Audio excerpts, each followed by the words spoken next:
عرب میں یہ دستور تھا کہ نوزائیدہ بچوں کو دودھ پلانے کے لیے شرفا ابتدا ہی سے دیہات میں بھیج دیا کرتے تھے تاکہ دیہات کی صاف ستھری اور کھلی آب و ہوا میں ان کی پرورش ہو سکے، زبان اہل عرب جیسی فصیح ہو جائے اور اہل عرب کی دیگر خصوصیات اوائل عمر ہی سے بچوں میں راسخ ہو جائیں۔ اس دستور کے مطابق سال میں 2 مرتبہ بنی سعد کی عورتیں شیرخوار بچوں کی تلاش میں آیا کرتی تھیں۔ چنانچہ آپ کی پیدائش کے 8 دن بعد انہی عورتوں کے ساتھ حلیمہ سعدیہ بھی تشریف لائیں۔ دوسری عورتوں کو تو مکہ مکرمہ کے کھاتے پیتے گھرانوں کے بچے دودھ پلانے کے لیے مل گئے، لیکن حلیمہ سعدیہ خالی ہاتھ رہ گئیں۔ نبی کریم صلی اللہ علیہ وسلم چونکہ یتیم تھے، اس لیے انعام و اکرام کی امید کم تھی، اس لیے کسی عورت نے ان کے گھر کی طرف توجہ نہ کی۔ آخر جب روانگی کا وقت آیا تو حلیمہ کو خالی ہاتھ جانا بہت ناگوار گزرا، اور اللہ تعالی کی طرف سے ان کا دل اس یتیم بچے کی طرف کھنچنے لگا۔ چنانچہ انہوں نے اپنے شوہر حارث سے جا کر کہا، اللہ کی قسم مجھے یہ اچھا نہیں لگتا کہ میری ساری سہیلیاں تو بچے لے کر جائیں اور میں اکیلی کوئی بچہ لیے بغیر جاؤں، میں جا کر اس یتیم بچے ہی کو لے لیتی ہوں۔ شوہر نے یہ سن کر کہا، کوئی حرج نہیں، ممکن ہے اللہ ہمارے لیے اسی میں برکت عطا کر دے۔ اس کے بعد انہوں نے جا کر بچے کو لے لیا۔ قافلہ روانہ ہوا، سب سوار ہو کر چل پڑے۔ حلیمہ سعدیہ بھی آپ کو لے کر چلی۔ حلیمہ کی اونٹنی دبلی پتلی، دیکھنے میں مریل اور چلنے میں سب سے سست رفتار تھی، لیکن جو ہی حلیمہ سعدیہ آپ کو لے کر اس پر سوار ہوئیں، یکا یک وہ برق رفتار ہو گئی۔ باقی عورتوں نے اس منظر کو حیرت سے دیکھا کہ حلیمہ سعدیہ کی مریل اونٹنی ان کی طاقتور اور تیز رفتار اونٹنیوں سے آگے نکلی جا رہی تھی، اور پھر وہ ان سب کو پیچھے چھوڑ گئی۔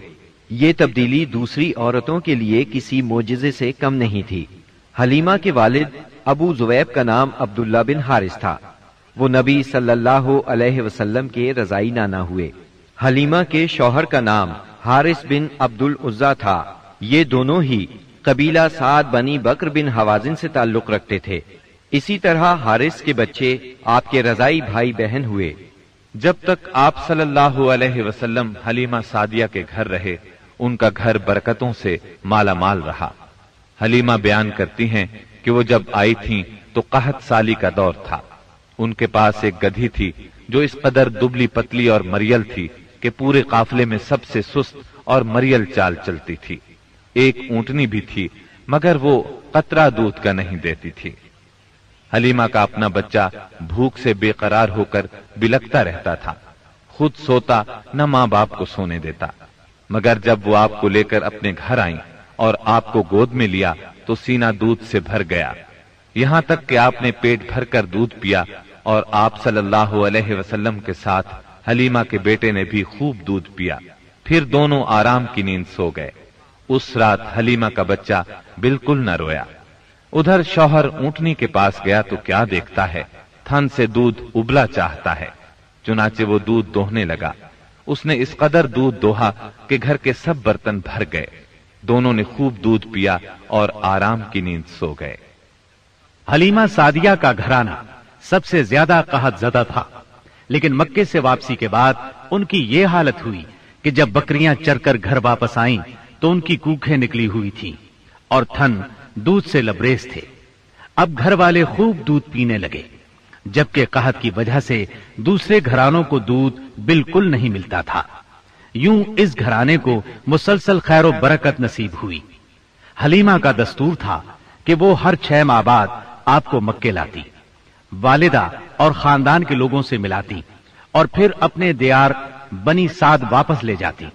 جب مدت رضاعت پوری ہو گئی تو دودھ چھڑا کر آپ کی والدہ کے پاس لائی۔ اب تک وہ آپ کی وجہ سے خیر و برکت دیکھ چکی تھی، اس وجہ سے چاہتی تھی کہ آپ کو ابھی ان کے پاس ہی رہنے دیا جائے۔ چنانچہ انہوں نے آپ کی والدہ سے کہا، کیوں نہ آپ بچے کو ابھی میرے پاس ہی رہنے دیں تاکہ یہ اور مضبوط ہو جائے، مجھے مکے کی وبا سے ڈر لگتا ہے۔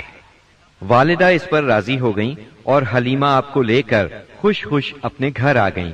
اس طرح آپ قریباً 2 برس تک وہیں رہے۔